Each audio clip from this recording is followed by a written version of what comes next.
everyone, welcome back to my channel. Today I thought that we could do a throwback Thursday kind of video and look back at the first ever portfolio I've put together as an architectural portfolio. So this is like my first architectural project in my first year of architectural school.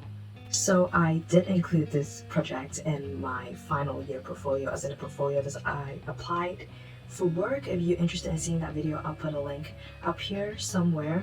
But a little about the brief of this project. So this project is called Move Space, and basically we have to choose a dance of our choice and design a performance space for it. And we are assigned a site which is in the northern quarter in Manchester. It's a really tiny site, and we get to design whatever structure we think is suitable for that dance and the music as well.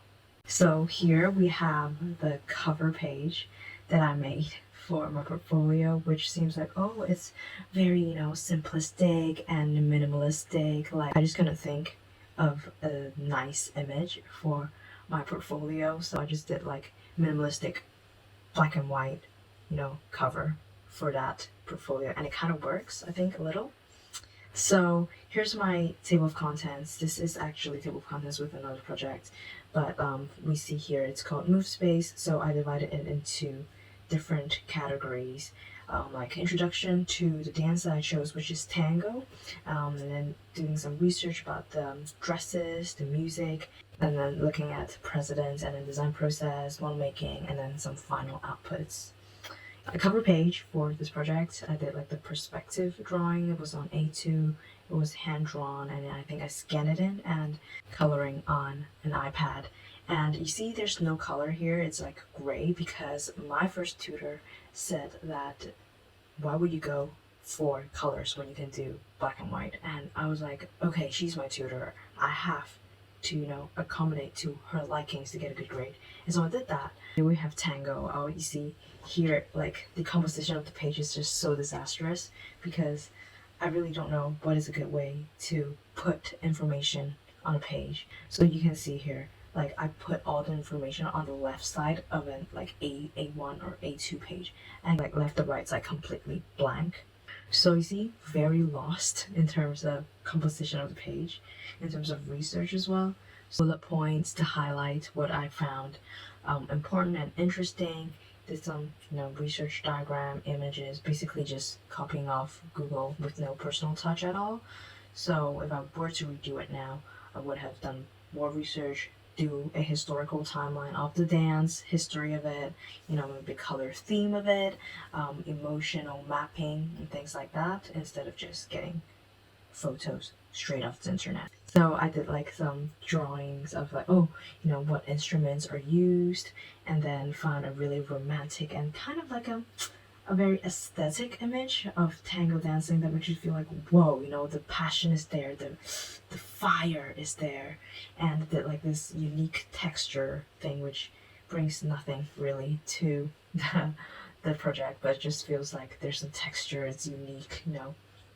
Dresses here, did like half of a lady with her dress, to give some like unique grid to the page. But then we kind of explored the drawings of the dresses, the fabric, the colors, and enjoyed that a little bit more because, as you can see, most of it became black and white. And then we can see the male here as well, so basically exploring how the male costumes are more plain in terms of colors, and the female costumes are more unique. And then looking at the dance moves of the tango, and then mapping these kind of dances, dance moves, dance postures, and like just drawing them, but not actually having much help with the project. And as you can see, the way that I put the page together here is I'm just confused because there's like this big gap in the middle again. I would have done like a timeline for this dance move, because I drew this whole thing according to a music video, like a dance video, so I can actually map the whole video, pinpoints which move is at which part of the song, to help me understand the flow of the movement better, instead of just picking out certain postures, certain moves, and throwing them onto a page without any coherence. yeah, as you can see here in this page as well, like I put together the dance moves, but I don't know which one comes first, which ones comes after. And then there's this really blank space in the middle. Like this is maybe the inspiration for the Taylor Swift song Blank Space, because like look at this, it's like appalling. But no, that's just a weird way I did my portfolio back then, thinking it's like a personal flair, but it's just stupidity.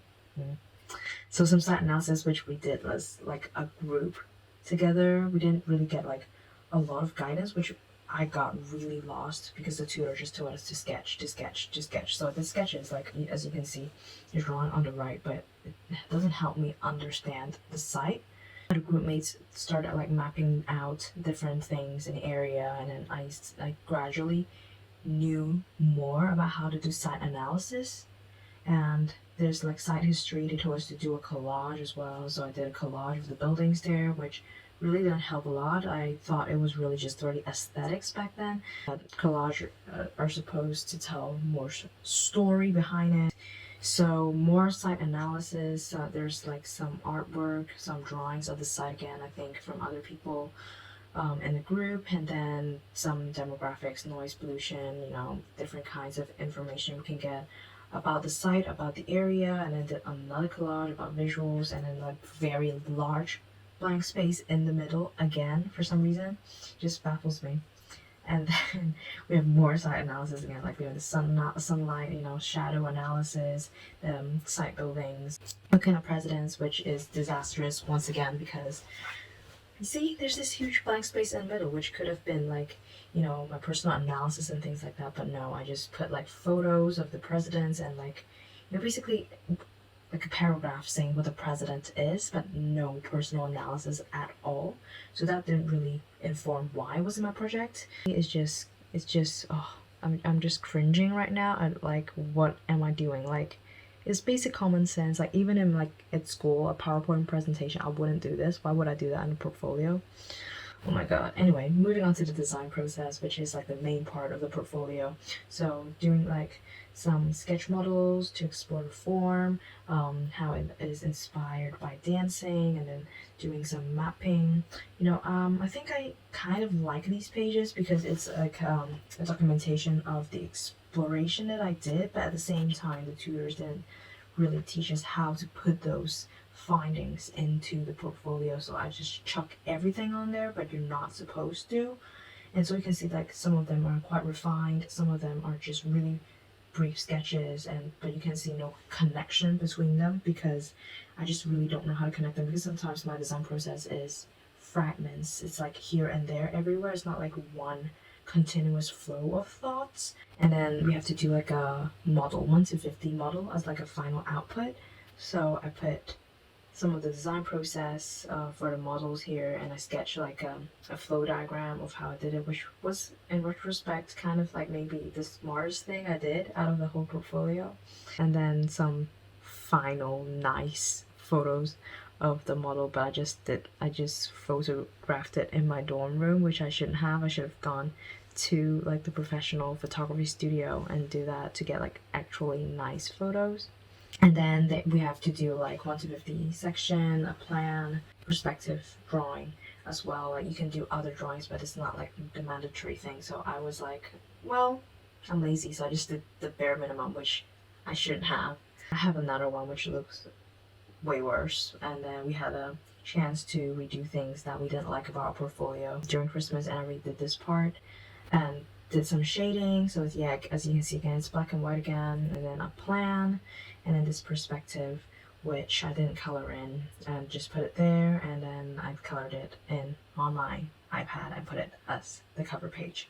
So there it is, my first ever portfolio. As you can see, I'm not a star student back then, struggled a lot, got confused a lot, but architecture is kind of like this learning process. I wouldn't say like I'm a star student or I'm really good now. I still struggle a lot with design. That's definitely my weakness.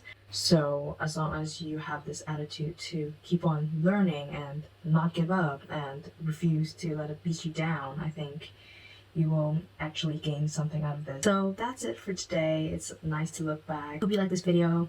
Don't forget to like and subscribe if you like more content like this, and I have a few portfolio related videos if you would like to watch, and don't forget to go watch them, and I'll see you next time. Bye.